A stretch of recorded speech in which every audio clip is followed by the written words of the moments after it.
Hi guys welcome back to Maple Malayali vlogs. ഇതിന് മുമ്പിട്ട സ്പീക്കിങ്ങിൻ്റെയും റീഡിങ്ങിൻ്റെയും ലിസണിങ്ങിൻ്റെയും video നിങ്ങൾക്കെല്ലാം യൂസ്ഫുൾ ആയിട്ടുണ്ടെന്ന് എനിക്ക് കമൻസിലൂടെ മനസ്സിലായി.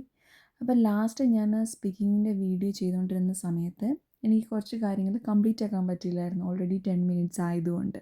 എനിക്കറിയാം ഇതിൻ്റെ തംബ്നെയിലിൽ നിങ്ങൾ റൈറ്റിംഗ് ടിപ്സ് എന്നായിരിക്കും കണ്ടത്. അപ്പോൾ നിങ്ങൾ റൈറ്റിങ്ങിന് വേണ്ടിയിട്ടായിരിക്കും ഇവിടെ വന്നിരിക്കുന്നത്. എന്നാലും എനിക്ക് ജസ്റ്റ് ഞാൻ പറയണമെന്ന് വിചാരിച്ചിരുന്ന കുറച്ച് കാര്യങ്ങൾ സ്പീക്കിങ്ങിനെ കുറിച്ച് കൂടെ ഞാൻ ഇതിനകത്ത് ആഡ് ചെയ്യുകയാണ്. അപ്പോൾ ഞാൻ അവിടെ പറഞ്ഞ സ്പീക്കിങ്ങിൻ്റെ ടിപ്സ് എല്ലാം ഫോളോ ചെയ്യുക. അതുകൂടാതെ നമ്മളാണെങ്കിൽ ഇപ്പം അതായത് പാർട്ട് 3യിൽ ഞാൻ പറഞ്ഞായിരുന്നു, ഏതെങ്കിലും ഒരു ടോപ്പിക്ക് ഞാൻ പറഞ്ഞ കുറേ ടോപ്പിക്സ് പറഞ്ഞിട്ടുണ്ടായിരുന്നു ഇതിന് മുമ്പത്തെ വീഡിയോയിൽ. അതിലേതെങ്കിലുമൊക്കെ ടോപ്പിക്കിൽ നിന്നായിരിക്കും നിങ്ങൾക്ക് ക്വസ്റ്റ്യൻ വരുന്നത്. നമ്മൾ ആൻസർ ചെയ്യുമ്പം 2 or 3 സെൻറ്റൻസ് പറയുക, പറ്റുവാണെങ്കിൽ ഒരു എക്സാമ്പിളും കൂടെ പറയാം. അപ്പോൾ നമ്മൾ ആ പാർട്ടിൽ ആൻസർ ചെയ്യുമ്പോൾ നമ്മൾ നമ്മുടെ സ്വന്തം എക്സാമ്പിൾ പറയൽ ജനറലൈസ് ചെയ്ത് വേണം എപ്പോഴും ആൻസർ ചെയ്യാനായിട്ട്. ഈവൻ ഒരു ക്വസ്റ്റ്യൻ ചോദിച്ചു, നിങ്ങൾക്ക് ആ ക്വസ്റ്റ്യൻ മനസ്സിലായില്ലെങ്കിൽ പോലും എന്തെങ്കിലും ഒരു വേർഡ് ആ ഒരു ക്വസ്റ്റ്യന് നിങ്ങൾക്ക് മനസ്സിലായിട്ടുണ്ടെങ്കിൽ അതിനെപ്പറ്റി നിങ്ങൾക്ക് എന്താ അറിയാമെന്ന് വെച്ചാൽ അതങ്ങ് പറയുക. എന്നിട്ട് പിന്നെ എക്സാമിനർ പിന്നെ അത് കണക്ട് ചെയ്തങ്ങ് ചോദിച്ചോളും. എപ്പോഴും നമ്മൾ ഓർക്കേണ്ട ഒരു കാര്യം, IELTS എന്ന് പറഞ്ഞു കഴിഞ്ഞാൽ ഒരു GK എക്സാം അല്ല, നമ്മുടെ നോളജ് ചെക്ക് ചെയ്യുന്നൊരു എക്സാം അല്ല, നമ്മുടെ ഇംഗ്ലീഷിൻ്റെ ലാംഗ്വേജിൻ്റെ നമുക്ക് യൂസ് ചെയ്യാനുള്ളൊരു കഴിവ് നോക്കുന്ന ഒരു എക്സാമാണ്. അപ്പം എൻ്റെ എക്സാമിന് പോലും പാർട്ട് 3യിൽ ചോദിച്ചൊരു ക്വസ്റ്റ്യൻ എനിക്ക് ക്ലിയർ അല്ലായിരുന്നു. എനിക്ക് മനസ്സിലായില്ല എന്താണ് ചോദിച്ചതെന്ന്. അതിനകത്ത് ടെക്നോളജി എന്നൊരു വേർഡ് ഞാൻ കേട്ടു. പിന്നെ വേറെ എന്തോ ഇന്നത്തെ സൊസൈറ്റിയിൽ ഫേസ് ചെയ്യുന്നത്, പക്ഷേ അതിൻ്റെ ഇടയ്ക്ക് പുള്ളി എന്താണ് കറക്റ്റായിട്ട് ആ ഉദ്ദേശിച്ചതെന്ന് എനിക്ക് മനസ്സിലായില്ല. പക്ഷേ ഞാൻ ആ കേട്ട വേർഡ് വെച്ചിട്ട് എനിക്ക് തോന്നിയ ഒരു ആൻസർ പറഞ്ഞു. മേ ബി പുള്ളിയുടെ ചോദ്യത്തിനത് ആൻസർ ആപ്റ്റായിരിക്കാം. പക്ഷേ എന്തായാലും എനിക്കറിയാം ഞാൻ പറഞ്ഞത് കറക്റ്റ് എക്സാക്റ്റ് ആ ചോദ്യത്തിനുള്ള ആൻസർ അല്ലായിരുന്നു. പിന്നെ എന്നോട് എക്സാമിനർ ആണെങ്കിൽ ഞാൻ ആ പറഞ്ഞ ആൻസർ വെച്ചിട്ട് കണക്ട് ചെയ്ത് ചോദിച്ചു പോകുമായിരുന്നു. അപ്പം അതുകൊണ്ട് നമ്മൾ ഒരിക്കലും പാനിക്കായിട്ട് നമ്മൾ അങ്ങനെ പറയുകയും ചെയ്യൽ, നമ്മൾ സ്റ്റോപ്പ് ആവല്ല. ഇപ്പം നമുക്ക് ആ ആൻസർ ഒന്ന് ആലോചിക്കാം, എന്ത് പറയണമെന്ന് ആലോചിക്കാനായിട്ട് നമുക്ക് ചില ഫ്രേസസ് യൂസ് ചെയ്യാം. ഇപ്പം എന്നോട് ആ ക്വസ്റ്റ്യൻ ചോദിച്ചപ്പം എനിക്ക് ആദ്യം എന്ത് പറയണമെന്ന് ഒരു പിടിയില്ലായിരുന്നു. അപ്പം ഞാൻ ഉടനെ ചോദിച്ചു, could you please repeat the question again, ഒന്നുകൂടെ റിപ്പീറ്റ് ചെയ്യാമെന്ന് ചോദിച്ചു ക്വസ്റ്റ്യൻ. അപ്പോൾ എക്സാമിനർ വീണ്ടും റിപ്പീറ്റ് ചെയ്തു. അപ്പോൾ എനിക്ക് അവിടെ ഒരു ഫ്രാക്ഷൻ ഓഫ് സെക്കൻഡ്സ് കിട്ടി ഒന്ന് ആലോചിക്കാൻ. എന്നിട്ടും എനിക്ക് എന്താണ് പറയേണ്ടതെന്ന് അറിയത്തില്ല. അപ്പോൾ ഞാൻ പറഞ്ഞു, well that's a good question but I never thought about it before, I guess, അല്ലെങ്കിൽ ഐ ബിലീവ് എന്ന് പറഞ്ഞിട്ട് എനിക്ക് തോന്നിയ ആ ഒരു ടെക്നോളജി കേട്ടു, ഇന്നത്തെ സൊസൈറ്റിയുടെ കേട്ടു, അത് വെച്ചിട്ട് ഞാനൊരു ആൻസർ അങ്ങ് പറഞ്ഞു.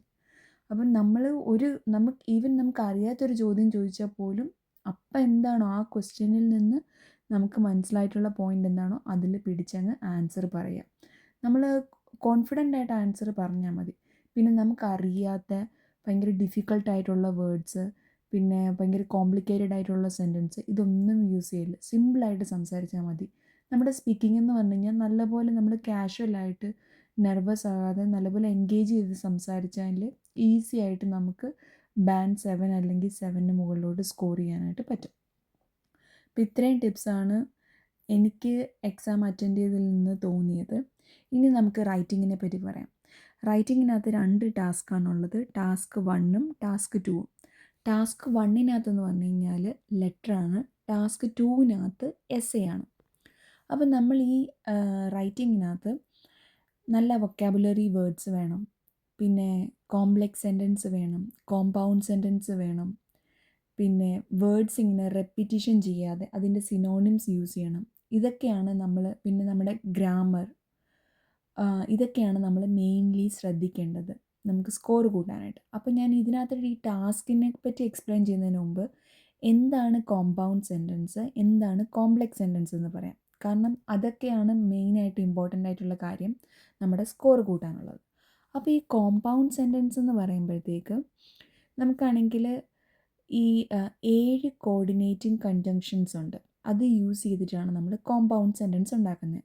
അതിനെ വിളിക്കുന്നൊരു ഇതാണ്, ആ ഒരു അക്രോണിമാണ് ഫാൻ ബോയ്സ് എന്ന് പറയുന്നത്. അതിനകത്ത് എഫ് എന്ന് പറഞ്ഞു കഴിഞ്ഞാൽ ഫോർ, എ എന്ന് പറഞ്ഞു കഴിഞ്ഞാൽ ആൻഡ്, എൻ എന്ന് പറഞ്ഞു കഴിഞ്ഞാൽ നോർ, ബി എന്ന് പറഞ്ഞു കഴിഞ്ഞാൽ ബട്ട്, ഒ എന്ന് പറഞ്ഞു കഴിഞ്ഞാൽ ഓർ, വൈ എന്ന് പറഞ്ഞു കഴിഞ്ഞാൽ യെറ്റ്, എസ് എന്ന് പറഞ്ഞാൽ സോ. നമുക്ക് ഓർത്തിരിക്കാൻ എളുപ്പമല്ലേ ഫാൻ ബോയ്സ്. അതൊരു എളുപ്പമാണ് ഈ കോമ്പൗണ്ട് സെൻറ്റൻസ് ഏതൊക്കെയാണെന്ന് യൂസ് ചെയ്യാൻ. ഈ കോമ്പൗണ്ട് സെൻറ്റൻസിലെന്ന് പറഞ്ഞു കഴിഞ്ഞാൽ 2 ഇൻഡിപെൻഡൻറ്റ് ക്ലോസ് വരുന്നതാണ് കോമ്പൗണ്ട് സെൻറ്റൻസ് എന്ന് പറഞ്ഞു കഴിഞ്ഞാൽ. ഇൻഡിപെൻഡൻറ്റ് ക്ലോസ് എന്ന് പറഞ്ഞു കഴിഞ്ഞാൽ ആ 2 സെൻറ്റൻസും കംപ്ലീറ്റ് ആണ്. അപ്പോൾ ആ 2 സെൻറ്റൻസും കംപ്ലീറ്റ് ആകും. അപ്പം ഒരു ഇൻഡിപെൻഡൻറ്റ് ക്ലോസ് ഈ ഫാൻ ബോയ്സിൽ ഏതെങ്കിലും ഒന്ന്, പിന്നെ അടുത്ത ഇൻഡിപെൻഡൻറ്റ് ക്ലോസ്. അപ്പോൾ ഈ ഫാൻ ബോയ്സിൽ ഏതെങ്കിലും ഒന്ന് വരുന്നതിന് തൊട്ട് മുന്നേ, അതായത് ആദ്യത്തെ ഇൻഡിപെൻഡൻറ്റ് ക്ലോസിന് ശേഷം ഒരു കോമ വരും. ഇനി നമുക്ക് ഓരോന്നും നോക്കാം. ഇപ്പോൾ ആദ്യത്തെ ഫാൻ ബോയ്സിനകത്തെ എഫ്, ഫോർ എന്ന് പറഞ്ഞു കഴിഞ്ഞാൽ നമ്മൾ ബിക്കോസ് പറയില്ലേ, കാരണം എന്ന് പറയില്ലേ, അതേ സെയിം മീനിങ് ആണ് ഫോറിനെന്നുള്ളത്. ഒരു റീസൺ പറയാനാണ് ഫോർ യൂസ് ചെയ്യുന്നത്. ഞാനെപ്പോഴും അത് യൂസ് ചെയ്യുമ്പം ഞാനൊരു സെൻറ്റൻസിൽ പറഞ്ഞിട്ട് ഞാനിങ്ങനെ ചെക്ക് ചെയ്യും, ഓക്കെ ഞാൻ അവിടെ ബിക്കോസ് കൊടുത്തു കഴിഞ്ഞാൽ കറക്റ്റ് ആണോ, എങ്കിൽ എനിക്കവിടെ ഫോറും യൂസ് ചെയ്യാം. ഇപ്പോൾ ഒരു എക്സാമ്പിൾ പറയുകയാണെങ്കിൽ I could not attend the meeting for I was travelling that day.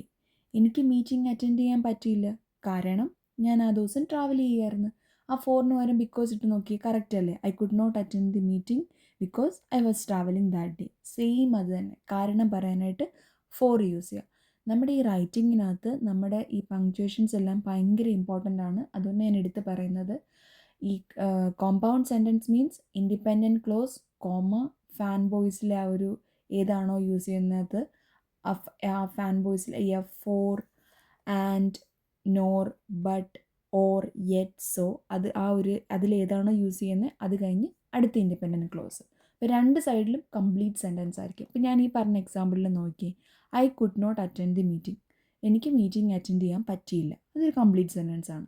I was travelling that day, അതും ഒരു കംപ്ലീറ്റ് സെൻറ്റൻസ് ആണ്. അതുകൊണ്ടാണ് നമ്മൾ ഫോറിന് മുന്നേ നമ്മൾ കോമ ഇട്ടത്.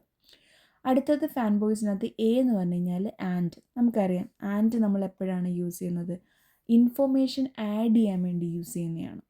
ഇപ്പോൾ ഫോർ എക്സാമ്പിൾ പറയുകയാണെങ്കിൽ എന്താ, the room was spacious and it had A beautiful view.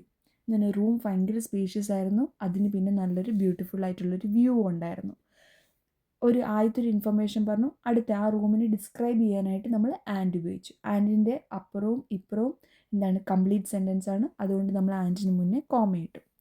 ഇനി അടുത്തത് എന്താണ്, എന്ന് പറഞ്ഞു കഴിഞ്ഞാൽ നോർ എന്ന് പറഞ്ഞു കഴിഞ്ഞാൽ എന്താണ്, നമ്മൾ പറയില്ലേ ഒരു നെഗറ്റീവ് ഐഡിയ തരാൻ വേണ്ടിയിട്ട് യൂസ് ചെയ്യുന്നതാണ് നോർ. ഇപ്പോൾ എക്സാമ്പിൾ പറയുമ്പോൾ നിങ്ങൾക്ക് ഒന്നുകൂടെ മനസ്സിലാവും. I did not receive the email nor did I get a phone call. എനിക്ക് ഇമെയിലും കിട്ടിയില്ല, ഫോൺ കോളും കിട്ടിയില്ല. അതും ഇല്ല ഇതും ഇല്ല എന്ന് നമ്മൾ പറയില്ലേ, അങ്ങനെ പറയാനായിട്ടാണ് നമ്മൾ ഈ നോർ യൂസ് ചെയ്യുന്നത്. ഞാനങ്ങനെ ഇതുവരെ അങ്ങനെ നോർ അങ്ങനെ അധികം യൂസ് ചെയ്തിട്ടില്ല എസ്സേയിൽ. പക്ഷെ അങ്ങനെ എന്തെങ്കിലും അതും ഇല്ല എന്താണ്, ഇപ്പം നമുക്ക് എസ്സേയിലൊക്കെ പറയാം, the public is neither fully aware of its concerns nor fully aware of its causes. അങ്ങനെയൊക്കെ പറയാനായിട്ട് നമ്മൾ നോർ യൂസ് ചെയ്യും. നമുക്കിപ്പോൾ എന്തെങ്കിലും എൻവയോൺമെൻറ്റിൻ്റെയോ അങ്ങനെ എന്തെങ്കിലുമൊക്കെ എസ്സേ വരുമ്പോഴത്തേക്ക്. അടുത്തെന്ന് പറഞ്ഞു കഴിഞ്ഞാൽ ബട്ടെന്ന് പറഞ്ഞു കഴിഞ്ഞാൽ നമ്മൾ പറയില്ലേ, കോൺട്രാസ്റ്റ് കാണിക്കാൻ വേണ്ടിയിട്ടാണ് ബട്ട് യൂസ് ചെയ്യുന്നത്. നമ്മൾ പറയില്ലേ പക്ഷേ, മലയാളത്തിൽ പറയുകയാണെങ്കിൽ. ഇപ്പോൾ എക്സാമ്പിൾ പറയുകയാണെങ്കിൽ I wanted to join the event but I had another appointment എന്നാണ്. എനിക്ക് ഇവൻറ്റിൽ ജോയിൻ ചെയ്യണമായിരുന്നു, പക്ഷേ എനിക്ക് വേറൊരു അപ്പോയിൻമെൻറ്റ് ഉണ്ടായിരുന്നു. അടുത്തെന്ന് പറഞ്ഞു കഴിഞ്ഞാൽ ഓർ എന്ന് പറഞ്ഞു കഴിഞ്ഞാൽ ചോയ്സ് തരാൻ, ഇത് അല്ലെങ്കിൽ അത്, അങ്ങനെ ഒരു ചോയ്സ് തരാൻ വേണ്ടി യൂസ് ചെയ്യുന്നതാണ് ഓർ.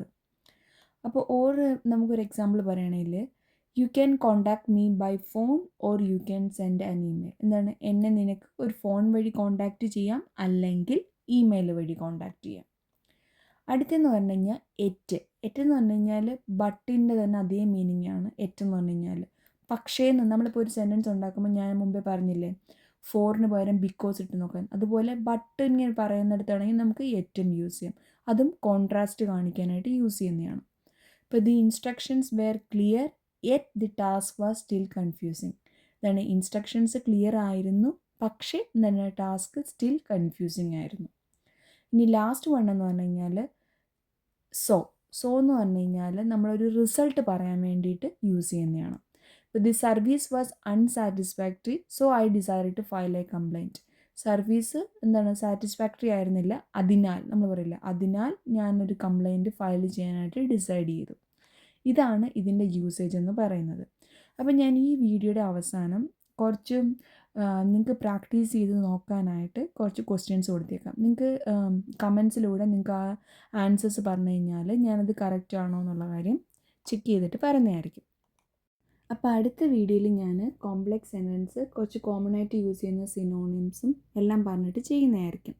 അപ്പം എല്ലാവർക്കും ഈ വീഡിയോ ഇഷ്ടപ്പെട്ടെങ്കിൽ ലൈക്ക് ചെയ്യുക, കമൻറ്റ് ചെയ്യുക, ചാനൽ സബ്സ്ക്രൈബ് ചെയ്യുക. താങ്ക്